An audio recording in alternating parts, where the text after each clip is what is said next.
हम ये चाह रहे हैं कि सीमांचल में जितने सारी सीट हैं वो एमआईएम ही एक ऐसी पार्टी है जो आपका लाज को बचा के रखा है कि आपके लिए अगर ये दरवाजा बंद है तो उस दरवाजे से जा सकते हैं, वरना मगर यहाँ तो हाईकमान जो है भाई उनको तो चाहिए ना, पैसा वैसा भी थोड़ा तो खर्च होता है। साहब ये बहुत बड़ा काम, बड़ी फॉर्च्यूनर गाड़ी होती है, अभी 2-4 गाड़ियां होती, बड़े बड़े बंगले होते तो आराम से काम हो जाता उनका। हमारे तौसीफ साहब जो है वो निर्दलीय से बेचारे खड़ा हुए थे और उस वक्त एक मंत्री को वो हरा करके तब जीते थे निर्दलीय से। ये बहुत बड़ी यहाँ के समाज का वोट मिलेगा, हैदराबाद का वोट नहीं मिलेगा। तो यहाँ के जो अख्तुल मान साहब हैं, मासूर मुंजा साहब हैं और जो यहाँ के अध्यक्ष हैं, जो इनके सारे लीडर हैं, उनको लेकर चलना। 18 महीने की सरकार में चाहते तो वो सबसे पहले उसी काम को करते।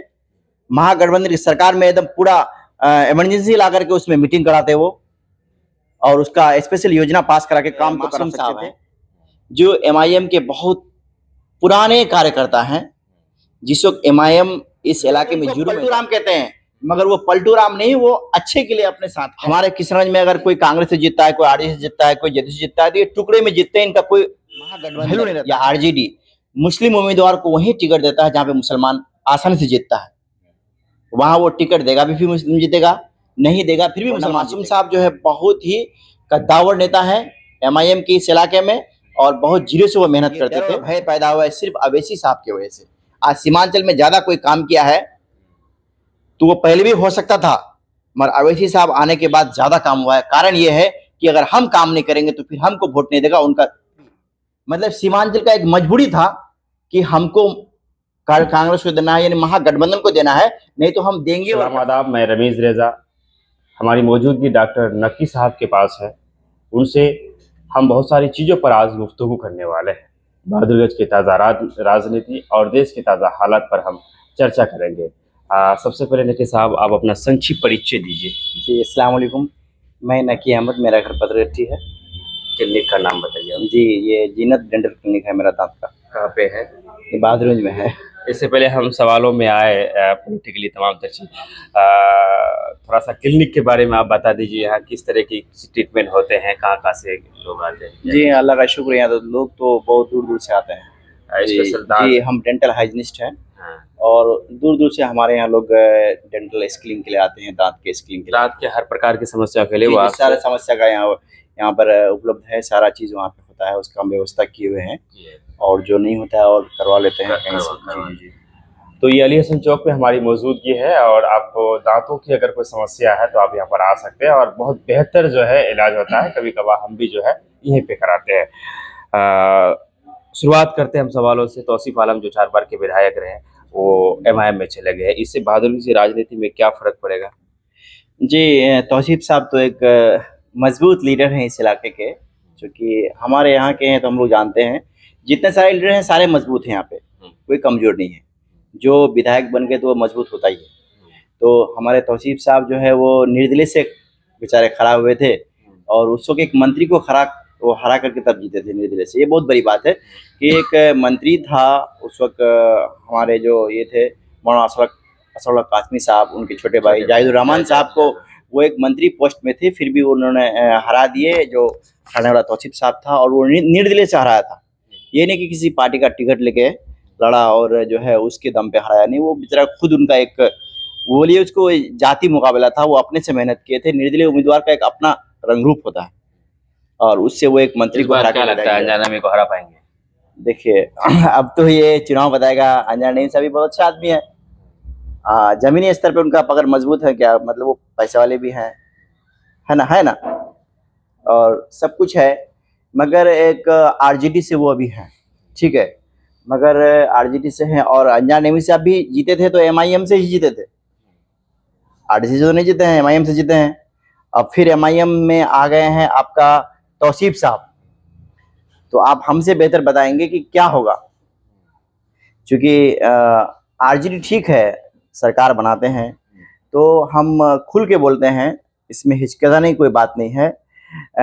आरजेडी जो है इसमें जो उनके जो अध्यक्ष हैं, जो उनके आरजेडी के मालिक हैं, जो उनके बाहुबली हैं, वो तेजस्वी यादव जी हैं।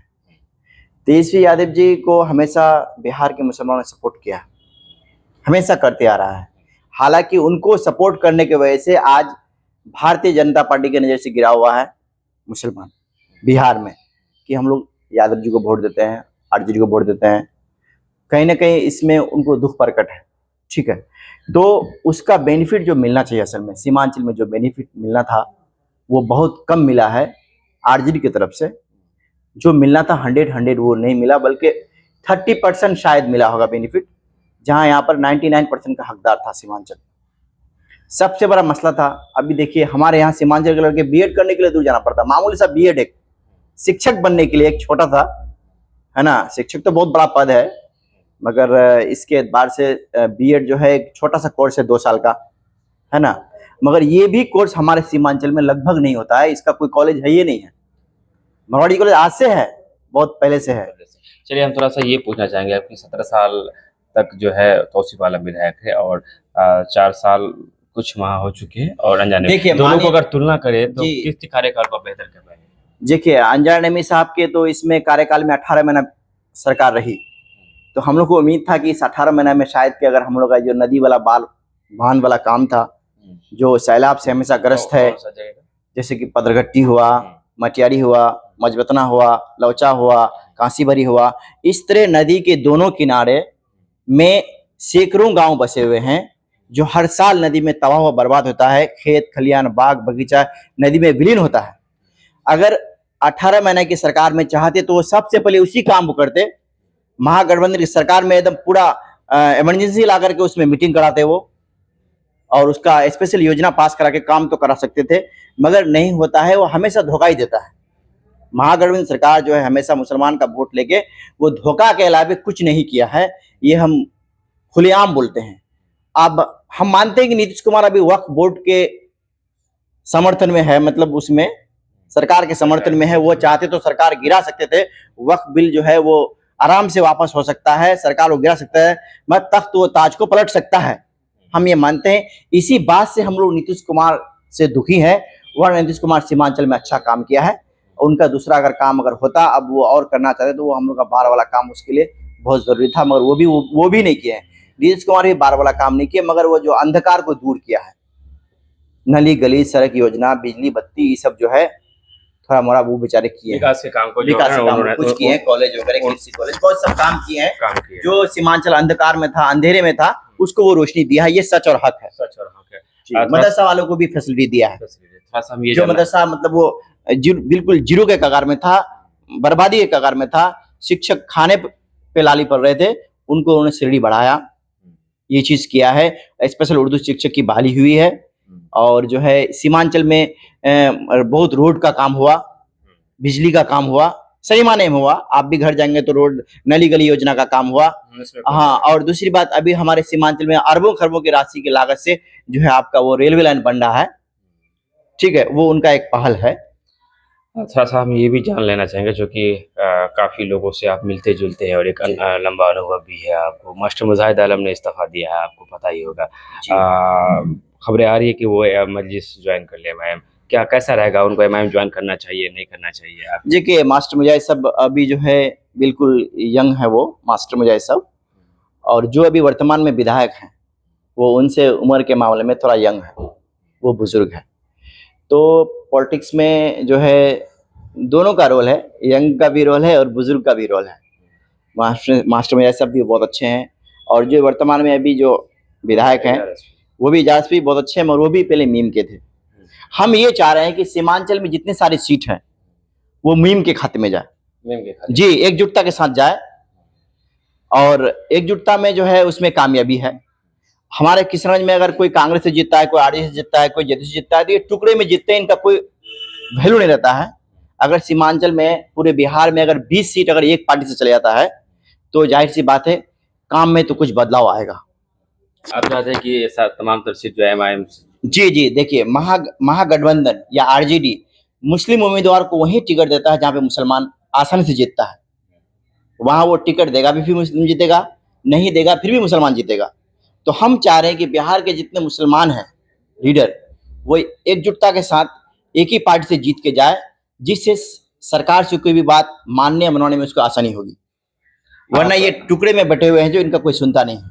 आपको क्यों लगता है कि एमआईएम से जो जीतेंगे तो क्षेत्र का भला होगा?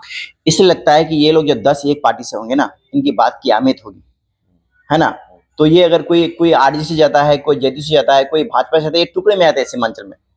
सीमांचल से तो जीत के जाते हैं मगर अलग अलग भाग में जाते हैं, तो इनकी बात की उतनी अहमियत नहीं रहती है। यही लोग अगर एक पार्टी से जाएंगे तो इनकी बात की अहमियत होगी, इनकी वैल्यू होगी। ये लोग कोई भी विचार विमर्श करेगा तो उसका मान्य होगा। एमआईएम के जो पुराने लोग थे तौसीफ आलम का पार्टी ज्वाइन करने से काफी विरोध भरा है, आपने देखा भी होगा सोशल मीडिया में। क्या लगता है, इससे पार्टी तो टूट जाएगी? देखिए टूटेगी नहीं। देखिए इसमें एक मासूम साहब हैं जो एमआईएम के बहुत पुराने कार्यकर्ता हैं।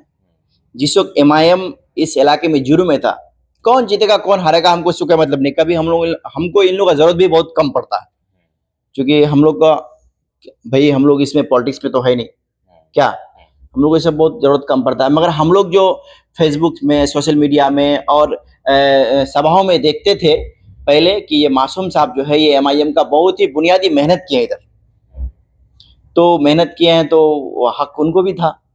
तो मगर यहाँ तो हाईकमान जो है भाई उनको तो चाहिए ना, पैसा वैसा भी थोड़ा तो खर्च होता है इसमें। उस हिसाब से हो सकता है कि बड़े लोग हैं वो लोग क्या फैसला करेंगे। पैसा खर्च होता है, मतलब समझा नहीं। चुनाव में पैसा खर्च नहीं होता है? चुनाव में तो बहुत पैसा खर्च करते हैं लोग, इतनी गाड़ियां चलती, इतना रैलियां निकलता है, ये पैसा कहाँ से आता है? आखिर कोई ना कोई खर्च तो करता ही होगा। तो उस हिसाब से शायद के कुछ इन लोगों का अलग कोई मामला होगा, वरना मासूम साहब जो है बहुत ही कद्दावर नेता है एमआईएम की इस इलाके में, और बहुत जीरो से वो मेहनत करते थे। पैसे के मामले में कमजोर पड़ गए। पैसे के मामले में हम सच और हक बोलते हैं कि पैसे के मामले में वो कमजोर है। और अगर बाकी सच्चाई जो सच और हक है हम जो बोल रहे हैं उनके साथ अगर वो कोई ऐसा व्यवहार होगा तो वही मामला होगा, दूसरा कोई मामला नहीं होगा। उनके पास भी बड़ी फॉर्च्यूनर गाड़ी होती है, अभी 2-4 गाड़ियां होती, बड़े बड़े बंगले होते, तो आराम से काम हो जाता उनका।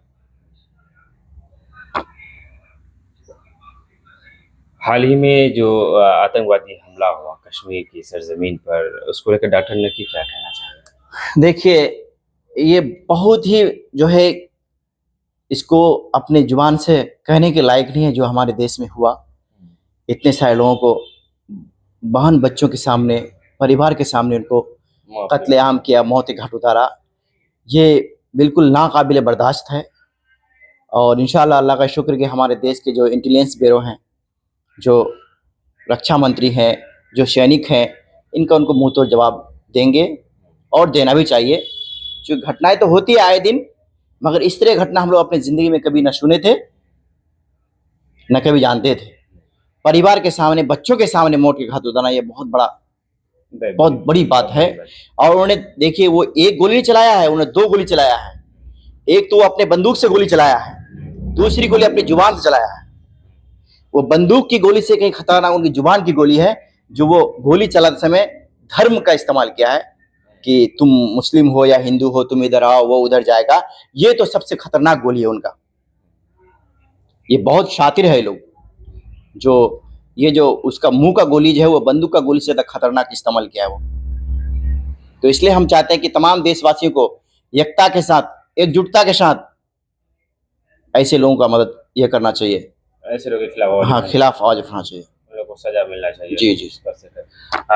हम मस्जिद की बात कर रहे थे, तो उनसे एक सवाल जाते जाते, जो कि वीडियो काफ़ी लंबा हो रहा है, पूछना चाहेंगे हम कि चूँकि एमआईएम जीते इस तरह की आप सोच रखते हैं, लेकिन लोग कहते हैं कि तौसीफ आलम को लेकर अख्तुल ईमान जो है वो नहीं चाहते थे कि वो पार्टी में आए, और उनको बिना पूछकर जो है क्या बोलता है कि डायरेक्ट हैदराबाद से जो है ज्वाइन हुए। इसमें कुछ जानकारी है आपको?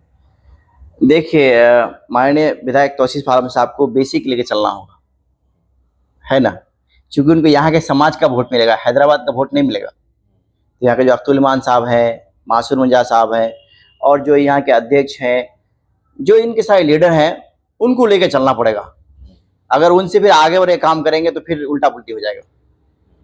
क्योंकि चुनाव है, सभी लोग मैदान में रहेंगे, सबका अपना पकड़ है, सब पैसा खर्च करेंगे, सबके अपने लोग हैं, सबके रिश्तेदार हैं।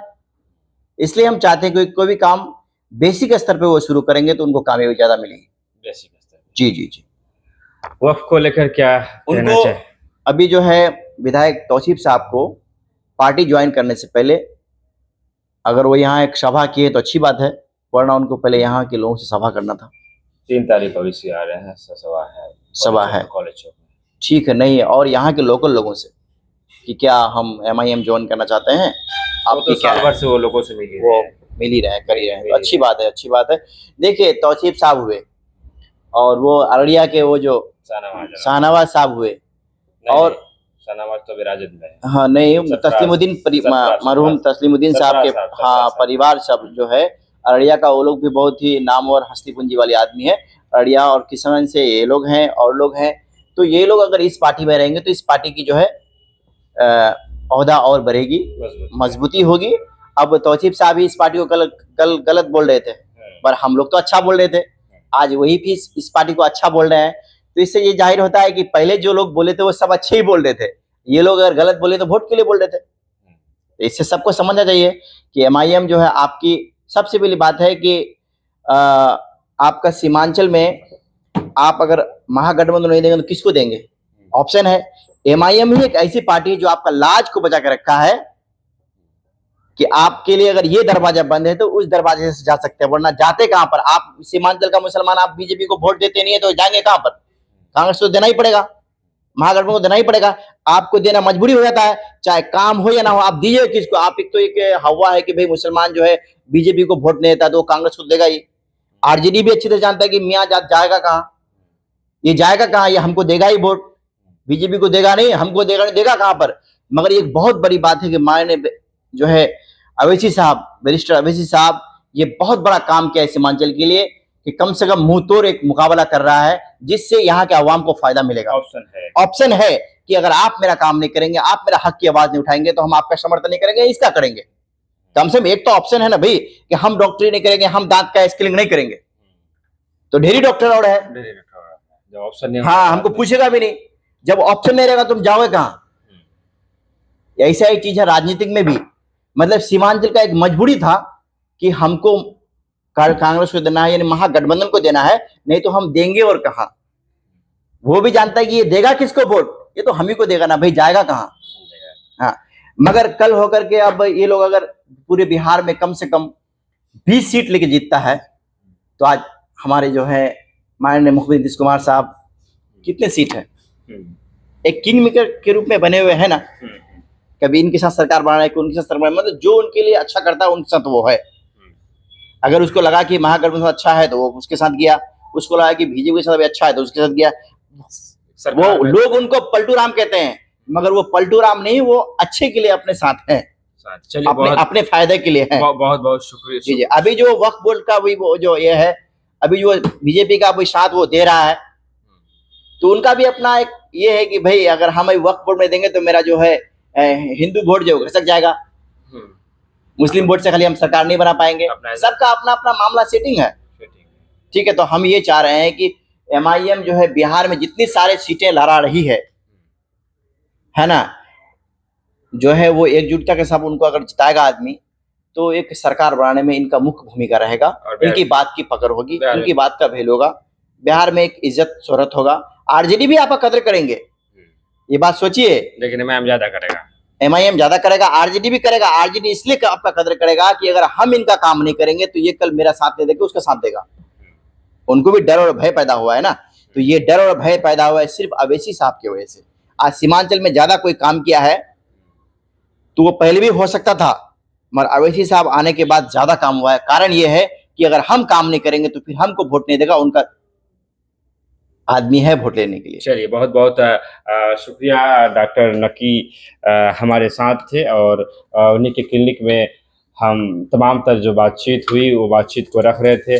बहुत बेहतर बातों को इन्होंने कहा कि असदुद्दीन ओवैसी MIM के आने के बाद एक ऑप्शन मिला है लोगों को, मजबूरी में आप लोग कोई वोट नहीं करेंगे, अगर आप हमारा काम नहीं करते हैं तो हमारे पास आप एक ऑप्शन है MIM, हम उनके पास भी जा सकते हैं। इनके द्वारा कही गई बातों को आप किस दृष्टिकोण से देखते हैं, हम चाहेंगे कि आप अपने इजहार ख्याल को कमेंट के जरिए रखने का काम करें, वीडियो को ज़्यादा से ज़्यादा शेयर करें, लाइक करें। और नकी भाई से अगर आप मिलना चाहते हैं तो अली हसन चौक आएंगे तो यहीं पर जीनत क्लिनिक करके डॉक्टर नकी अहमद का आपको जो है बोर्ड दिख जाएगा, तो आप इनसे मिल सकते हैं। बड़े अच्छे स्वभाव के एक बेहतरीन इंसान है, डॉक्टर हैं, दांतों के इलाज को जो है ये काफ़ी बढ़िया से करते हैं। दांतों से जुड़ी कोई भी समस्या हो तो आप जरूर आइए, एक बार सेवा का मौका दीजिए। विदा लेते हैं आपसे, धन्यवाद, शुक्रिया, आदाब।